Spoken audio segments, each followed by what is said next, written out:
은혜 받을 하나님의 말씀은 창세기 21장 22절에서 34절까지의 말씀을 보겠습니다. 창세기 21장 22절에서 끝절까지의 말씀 찾으셨으면 교독합니다. 제가 먼저 읽겠습니다. 때에 아비멜렉과 그 군대 장관 비골이 아브라함에게 말하여 가로되 내가 무슨 일을 하든지 하나님이 너와 함께 계시도다. 그런즉 너는 나와 내 아들과 내 손자에게 거짓되이 행치 않기를 이제 여기서 하나님을 가리켜 내게 맹세하라. 내가 내게 후대하는 대로 너의 몸은 땅에 갈 것이니라. 아브라함이 가로되 내가 맹세하리라 하고 아비멜렉의 종들이 아브라함의 오늘을 사랑하게 하여 아브라함이 아비멜렉을 책망하니 아비멜렉이 가로되 누가 그런 일을 하는지 내가 알지 못하노라. 너도 내게 고하지 아니하였고 나도 듣지 못하였더니 오늘이야 들었노라. 아브라함이 양과 소를 취하여 아비멜렉에게 주고 두 사람이 서로 언약을 세우니라. 아브라함이 7 양과 새끼를 따로 놓으니 아비멜렉이 아브라함에게 이르되 이 7 양과 새끼를 따로 놓은 것이며 아브라함이 가로되 너는 내 손에서 이 암양 새끼 7을 받아 내가 이 우물판 증거를 삼으라 하고 두 사람이 거기서 서로 맹세하였으므로 그곳을 부엘세바라 이름하더라. 그들이 부엘세바에서 언약을 세우매 아비멜렉과 그 군대 장관 비골은 떠나 블레셋 족속의 땅으로 돌아가고 아브라함은 부엘세바에서 에셀함을 심고 거기서 영생을 심으며 다 같이 그가 블레셋 족속의 땅에서 여러 날을 지내었더라. 이 말씀으로 형통한 아브라함 이런 제목으로 살펴보겠습니다. 이 아비멜렉 왕, 이 사람은 쭉 아브라함을 관찰해 왔습니다. 그래서 그의 철을 뺏었다 돌려준 그때로부터 아브라함을 쭉 관찰해 본 결과 아브라함은 늘 형통했습니다. 그래서 그의 생각에는 아브라함이 청대케 될 것은 분명한 사실인데 이제 내가 그와 더불어 약조를 해야 되겠다. 그래서 그와 그의 후손 아비멜렉이 자기 군대 장관 비골을 데리고 아브라함을 찾아와서 하는 얘기를 우리가 방금 읽었습니다. 이 형통한 아브라함은 그가 형통하게 된 것은 그는 하나님의 지시에 따라서 살았다라는 겁니다. 오늘날도 우리가 이 시대에 살지만은 하나님 말씀대로만 살아가면 우리의 삶은 형통해집니다. 하나님은 어제나 오늘이나 영원히 동일하신 하나님이십니다. 하나님은 성경에 말씀하신 그대로 이루시는 그런 하나님입니다. 그렇기 때문에 우리가 아브라함처럼 형통하기를 원하면 아브라함처럼 하나님을 가까이하고 하나님의 말씀에 순종하고 하나님께 예배하는 그런 삶을 살 때에 우리는 아브라함과 똑같이 형통한 자가 될 수 있다라는 것을 우리에게 교훈을 줍니다. 그러면 형통한 아브라함 그 첫째가 아비멜렉이 약조를 청합니다. 22절에서 24절까지 말씀인데 23절의 말씀에 그런즉 너는 나와 내 아들과 내 손자에게 거짓되이 행치 않기를 이제 여기서 하나님을 가리켜 내게 맹세하라. 내가 내게 후대한 대로 너도 나와 너의 몸은 이 땅에 행할 것이니라. 아비멜렉이 군대 장관 비골을 데리고 함께 아브라함한테 와서 약조를 청한 내용입니다. 그가 약조를 청하게 된 것은 아브라함에게 하나님이 함께 하심을 보았기 때문입니다. 그래서 이 비골 군대 장관을 데리고 왔다라는 것은 어떤 의미에서는 또 위협적인 그런 모습을 보여주기도 합니다.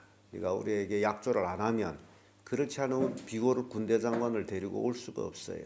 그래서 아브라함하고 약조를 청하는데 그 자체가 자기 혼자 올 거지 군대 장관을 데리고 왔다는 것은 어떤 위협적인 것을 보여주는 내용이에요. 창세기 20장 4절에 보면 아비멜렉이 양과 소와 노비를 취하여 아브라함에게 주고 그 안에 살아도 그에게 돌려보내고 이런 말씀이 있죠. 이 아비멜렉은 언제나 자기 일방적이었다라는 것을 보여줍니다. 그러면서도 약조를 청하는 모습에서 그가 두려움도 있다. 왜냐하면 아브라함에게는 하나님이 있기 때문에.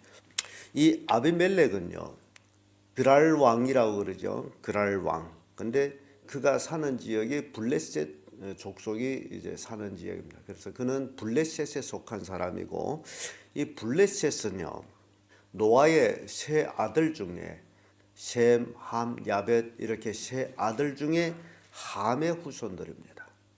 그래서 이 함은 노아가 예언할 때 함은 셈의 종이 되고 야벳의 종이 되기를 원하노라라고 노아가 예언한 내용이 나옵니다. 그래서 이 함의 후손은요, 비록 노아의 세 아들로서 노아 홍수 때의 구원을 받았지만은 아버지의 그 벌거벗은 것을 흉보고 나서 노아로부터 저주받은 그 후 이 함의 후손들이 결국 끝까지 셈 후손과의 그 원수적인 대결을 이루는 모습 봅니다. 그래서 이 블레셋은 영원한 이스라엘 대적이 되는 그런 모습을 우리는 성경을 통해 보는데, 혹시 여러분들이 기억하고 있을는지는 모르겠습니다만은 다윗 당시에 어린 소녀로 전쟁판에 나가서 큰 군대 장관을 죽입니다. 돌멩이 하나로. 그 장관이 골리앗이죠. 이 골리앗이 바로 블레셋 군대 장군이에요. 이렇게 블레셋은 쭉 이스라엘과는 때적인 관계를 가지고 있는 모습 봅니다. 그래서 여기 아브라함과의 이 아비멜렉이 조약은 어떤 의미에서는 불평등 조약이에요. 왜냐하면 그가 군대 장관을 데리고 와서 위협적인 조약을 맺은 모습을 보기 때문입니다. 이러한 모습 속에서 두 번째로는 아브라함이 아비멜렉을 책망합니다. 25절에서 31절까지 말씀인데, 25절의 말씀 보면 아비멜렉이 종들이 아브라함의 음모를 늑탈한 일에 대해 아브라함이 아비멜렉을 책망하며, 이 약조를 맺으려 왔으면 지난 과거사에 대한 어떤 사과 등 그런 것들이 필요해요. 근데 무작정 약조를 하라는 거죠, 하나님 앞에서. 그래서 아브라함이 아비멜렉을 책망합니다. 그 책망하는 것이 아비멜렉 족속들이 아브라함이 판 음모를 메웠던 일에 대한 책망을 합니다. 그때 당시나 뭐 지금도 마찬가지입니다만은 물이라는 것이 얼마나 귀중한지 몰라요. 요즘 우리는 뭐 툭 틀면 수돗물이 쫙 나와가지고 물이 귀한 줄을 모르고 있습니다만은, 그러나 이 아브라함 때의 물은 생명과 같았습니다. 그래서 유목인에게 있어서 이 운물이라는 것은 그의 커다란 재산이에요. 그런데 아비멜렉이 이 아브라함이 형통하고 잘 되는 것이 배 아파가지고 아브라함이 판 운물들은 따라다니면서 메워버렸어요. 그러면서도 아비멜렉은 아브라함한테 와서 약조를 청하는 그런 이중 성격을 나타내는 모습을 봐요. 창세기 26장 15절에 그 아비 아브라함 때에 그 아비의 종들이 판 모든 운물을 막고 흙으로 메웠더라. 이게 아비멜렉이 블레셋 사람들이 한 짓이에요. 아브라함이 운물을 다 메워버렸어요. 운물을 메워버리면 그 유목 생활을 제대로 못 하거든요. 그럼 가산이 줄어든다라고 생각해가지고 운물을 메워버렸는데, 운물을 메워버리면 아브라함 운물 파기만 하면 물이 나오고 파기만 하면 물이 나오고, 그래서 그 따라다니면 메울 수가 없는데 자기들은 파도 물도 안 나는 물 없는 운물을 팠죠. 예, 그런 내용입니다. 예, 그때 당시에 운물은 그렇게 귀중한 것이었다. 그래서 운물을 메운 일에 대해서 아브라함이 아비멜렉을 책망했더니 그가 하는 얘기가 너무 재밌어요. 언제 그런 일이 있었느냐? 나는 몰랐다. 네가 나한테 말을 안 했고 그래서 난 모른다, 그런 일이 있었는지. 이건 절대로 있을 수 없는 일이거든요. 그래서 이게 악에 속한 사람들이 별명을 여기서 우리가 볼 수 있는 것은 자기가 분명히 아브라함한테 악한 일을 하고서는 발뺌하는 모습 봅니다. 그래서 아브라함한테 책망을 받은 거예요. 창세기 26장 18절에도 그 압이 아브라함 때 팠던 음물들을 다시 팠으니 이는 아브라함이 죽은 후에 블레셋 사람이 그 음물을 메웠음이라. 이삭이 그 음물들을 이름을 그 압에 부르던 이름으로 불렀더라. 아브라함이 죽은 후에는 이 약조 내용이 너와 나와 나의 후손과 너의 후손과의 평화 약속이에요. 근데 아브라함이 죽고 난 다음에는 공공연히 아브라함이 팠던 음물을 다 메워버렸던 것, 이게 아비멜렉이 한 짓입니다. 그러면서도 그들은 이제 약조를 청하는 모습 보죠. 그래서 책망을 받은 거예요. 여기에서 우리가 좀 더 깊이 생각하면 악에 속한 사람과의 약조는 아무 의미가 없다라는 것을 보여줍니다. 끝으로 형통한 아브라함은 하나님께 예배를 합니다. 32절에서 34절까지의 말씀인데 33절에 와서 이런 말씀이 있죠.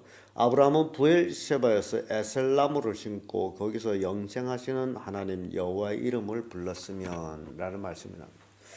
여기서 표현은 하나님을 영생하시는 하나님이라고 표현하죠. 그래서 여러분 꼭 명심해야 될 것은 구약에 기록된 하나님이 그때만 있은 것이 아니고 오늘 이 자리에도 함께 계시다라는 사실. 왜냐하면 하나님은 영생하신 하나님이에요. 그래서 하나님, 우리 인간은 시간과 공간 속에 매임에 이제 살고 있습니다만은 하나님은 시간과 공간의 지배를 받지를 않습니다. 그래서 하나님은 영생하는데 좀 어려운 말씀입니다만은 하나님은 늘 현재 하나님이십니다. 하나님께는 늘 현재예요. 우리에게는 시간과 공간이라는 게 있지만은 하나님은 늘 현재입니다. 그래서 성경에 그 현재적인 하나님을 표현할 때에 하나님께는 하루가 천년 같고 천년이 하루 같다는 사실을 잊지 말라라는 그런 말씀을 주고 있습니다.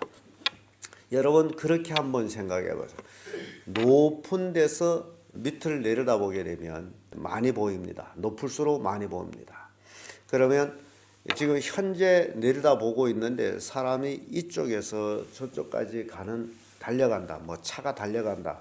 땅에서는 지금 차 속도가 보통 뭐 120으로 달립니다만 고속도로에서도 그걸 넘으면 벌금을 시키는데 그게 없을 때는 차가 180까지도 달렸어요.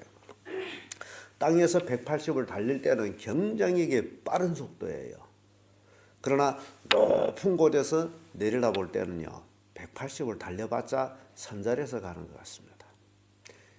그런 의미에서 하나님은 높은 곳에서 우리를 볼 때에 하나님은 언제까지나 현재적인 하나님이고 우리는 한 살부터 이렇게 살아서 늙어가서 7, 80년 왔다 해도 하나님 볼 때는 그 자리에 있는 우리의 모습을 봅니다. 그래서 하나님은 현재적인 하나님. 우리 인간만 시간과 공간 속에 있을 뿐이라는 겁니다.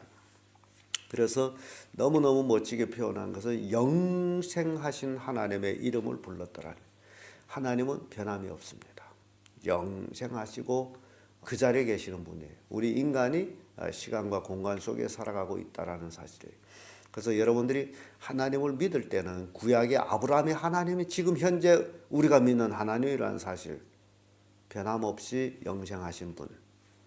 그래서 아브라함이 영생하신 하나님께 예배를 했다면 역시 우리도 그 영생하시는 하나님께 예배를 하고 있다는 사실입니다. 이런 하나님께 예배하는 자가 형통하다라는 거예요.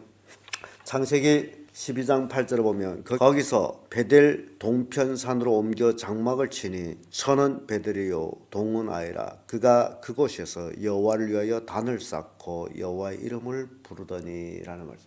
이 아브라함은요 가는 곳마다 하는 일이 있었다면 바로 하나님께 예배하는 일.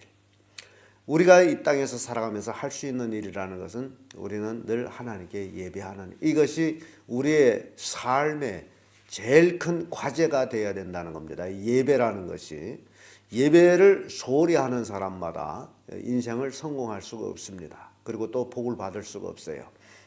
그래서 우리의 삶의 핵심은 예배다. 요걸 여러분들한테 꼭 마음에 심어가지고 그렇게 옮기기를 바랍니다. 예배보다 더 중요한 일은 없어요. 예배를 홀시하고 예배를 빼먹고 예배 시간에 다른 일을 한다라게 되면 그것은 참 어리석은 사람입니다. 영생하신 하나님에 대한 무시예요. 그래서 여러분들이 인생의 스케줄을 잡을 때에 우리는 예배가 이제 고정이 돼 있잖아요. 뭐 새벽 예배, 또 주일날 주일 저녁, 수요 저녁, 또 목장 모임 하는 분들 금요일 이런 그 정해진 시간을 완전히 지킬 수 있는 그런 스케줄을 잡아가지고 다른 일들은 그 외에 스케줄을 잡아서 하면 복을 받습니다. 그런데 예배를 홀시하게 되면 그거는 굉장히 불신앙이 됩니다. 창세기 4장 26절을 보면요. 셋도 아들을 낳고 그 이름을 에노스라 하였으며 그때의 사람들이 비로소 여호와의 이름을 불렀더라라는 말씀이 나옵니다. 이 여호와의 이름을 불렀다라는 것은 예배했다는 겁니다. 하나님을 찬양했다는 겁니다. 그래서 이 아브라함의 그 모습, 그가 형통했던 것은 바로 하나님과 함께 하셨고 하나님께 늘 예배하고, 그리고 그는 하나님의 말씀, 지시에 따라서 움직였던 모습을 봅니다. 그리함으로 그는 형통하셨어요. 그가 형통하고 하나님이 함께하기 때문에 아비멜렉이라는 블레셋 그랄 왕일지라도 아브라함은 그를 당당하게 책망할 수 있었고, 그는 아브라함의 책망에 변명하며 오히려 약조를 청했던 모습을 봅니다. 강한 자가 약한 자에게 약조를 청한다는 것은 있을 수가 없습니다. 약한 자가 강한 자에게 약조를 청하지.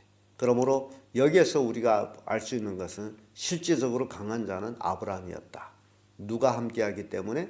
하나님이 함께했다. 그래서 여러분들이 나는 능력이 없다, 나는 지식이 없다, 나는 뭐가 힘이 없다, 그거는 여러분 자신의 별명이고, 하나님이 나와 함께 하시는데, 하나님이 함께 하시는데 뭘 못하겠느냐, 그 얘기입니다. 여러분들이 하나님이 함께 하시면 나이, 무식 아무 상관없습니다.